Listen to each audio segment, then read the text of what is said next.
Architect's Liability and Duty of Care. Module Overview.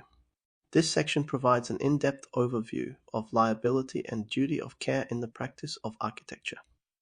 It covers the types of liabilities architects face, their legal responsibilities, and how they can manage their duty of care effectively. These concepts are crucial in architectural practice to ensure both compliance with legal standards and the protection of clients, users, and the public. Understanding liabilities and the duty of care helps architects make informed decisions, mitigate risks, and maintain professional standards that safeguard the interests of all project stakeholders. 1. Types of liability in architectural practice. Understanding liability. Liability in the architectural field refers to an architect's legal obligation or responsibility to perform certain acts or compensate for any harm caused due to their professional actions. There are three primary types of liability that architects will commonly encounter. Contractual liability arises from a breach of the terms of a contract. Liability in tort involves civil wrongs such as negligence, where one party causes loss or harm to another. Statutory liability, stemming from failure to comply with legislative requirements, essentially breaking the law. 1.1 Contractual liability. Contractual liability results from failing to meet the obligations set out in a contract. For contractual liability to apply, a valid contract must exist between the parties involved. Key elements of this liability include: breach of contract occurs when one party does not fulfill their contractual obligations, leading to potential compensation for damages or losses experienced by the other party. Architect's obligations. An architect must act according to the level of skill and care of a reasonably competent architect, which is an implied term in all client-architect agreements under the NSW Architects Code of Professional Conduct. Failure to meet this standard may constitute a breach of contract. Example: if an architect agrees to complete a building design within a stipulated timeframe but fails to deliver, causing project delays, this could result in contractual liability for breach of the agreed timeline. 1.2 Liability in tort. Tort liability involves civil wrongs performed by one party that result in harm or loss to another. In the context of architectural practice, the most common form of tort liability is negligence. Negligence occurs when an architect fails to take reasonable care to avoid causing injury or loss. Negligence can result from both actions and inactions that do not meet the expected professional standards. Examples of negligence: specifying incorrect materials that lead to injury, failing to perform necessary inspections that could prevent harm. Negligence claims can be made by anyone affected by an architect's work, even without a formal contract. For example, if poor design decisions result in public harm, the architect can be held liable under tort law. Case example: in Brian v. Maloney, a builder was found liable to a subsequent purchaser of a house due to inadequate footings. This case established that builders, and by extension architects, owe a duty of care to all foreseeable future owners of their work. 1.3 Statutory liability. Statutory liability occurs when an architect fails to adhere to specific legislative requirements, such as building codes or statutory duties. Such claims are often brought forward by government agencies, like the Architect Registration Board, which ensures compliance with relevant laws. Simultaneous liabilities. In some situations, architects may face multiple claims simultaneously for breach of duty of care, contractual liability, and statutory breaches, all relating to the same incident. Understanding the interplay between these types of liabilities is crucial for managing risks effectively. 2. Duty of care in architectural practice. What is duty of care? An architect's duty of care is the legal obligation to exercise reasonable care, skill, and diligence when providing services as expected from a competent professional.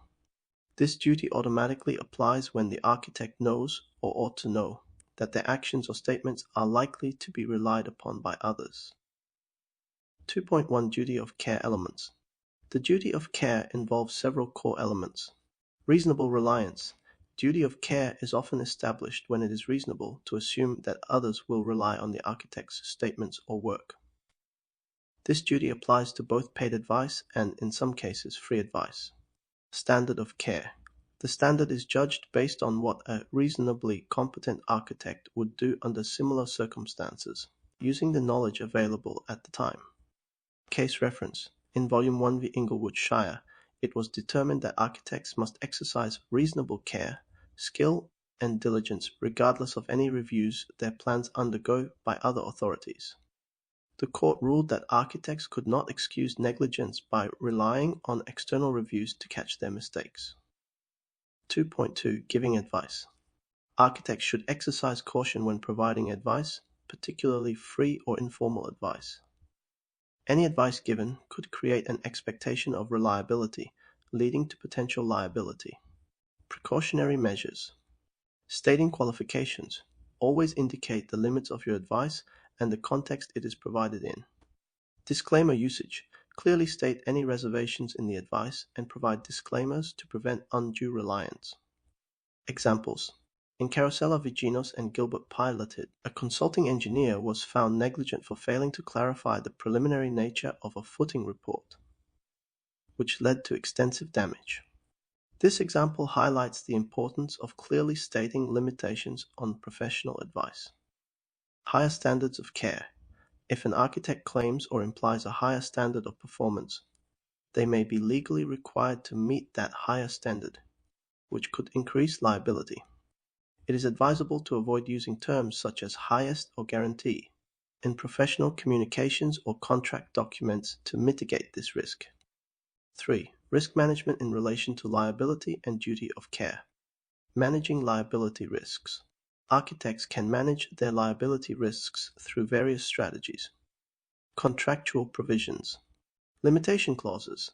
These can cap the amount of damages payable in the event of a liability claim, helping manage financial exposure. Indemnities. Contracts should include indemnities for aspects outside the architect's control, such as client-provided information accuracy. Proportionate liability. In jurisdictions like NSW, courts may use proportionate liability to assign responsibility for damages beyond the level of fault attributable to each party. This prevents architects from bearing the entire cost if they are only partially responsible. Case example. In a scenario where an architect and a builder share responsibility for construction defects, proportionate liability allows the court to allocate a percentage of the damages to each party based on their contribution to the problem. Documenting decisions. Maintaining thorough records is crucial. Documenting the decision-making process can demonstrate that actions were reasonable, even if the outcome was not as intended.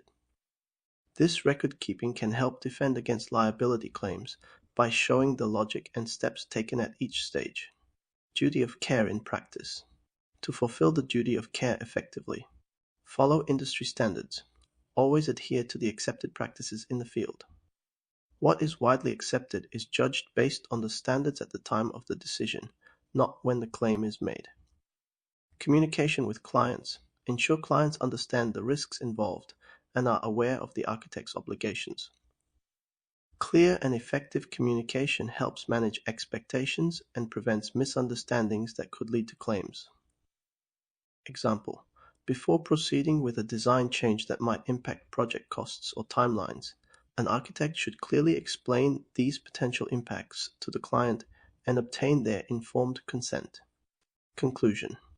Understanding and managing liabilities and fulfilling the duty of care are fundamental aspects of architectural practice.